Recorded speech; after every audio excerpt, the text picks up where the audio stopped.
While out hunting, the man suddenly noticed something terrifying. A twisted human-like figure appeared not far away. With just one glance he knew exactly what he was dealing with. So the father and son quickly rushed into the nearby hunting cabin. The man told Blake to stay absolutely silent, but just seconds later heavy footsteps echoed outside. Panicking, the man pointed his weapon toward the sound. In his 20 years of hunting, this was the first time he had ever encountered the legendary creature. His hands trembled slightly from the tension. The air was thick with a suffocating sense of dread, as if the monster would break down the door at any moment. He realized their lives were now hanging by a thread. But just as he braced himself for a fight, the creature unexpectedly turned and walked away. Only after some time did the man slowly stand back up. Claw marks were clearly visible on the wooden boards, but the creature had vanished. Still on edge, he picked up his scope and scanned the area. A second later, he caught a brief glimpse of the monster. He didn't manage to hit it, but its roars gradually faded into the distance. Only then did the man let out a long breath. When his son asked what had happened,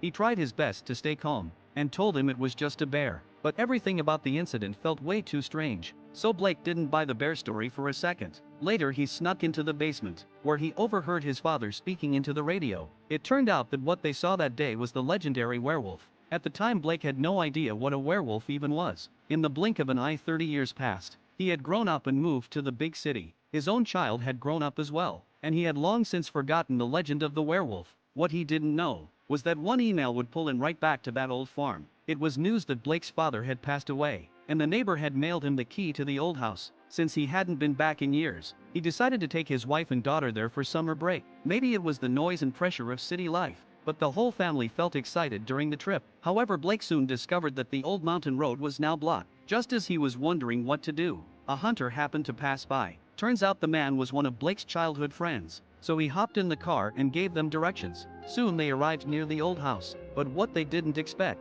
was that something terrible was about to happen.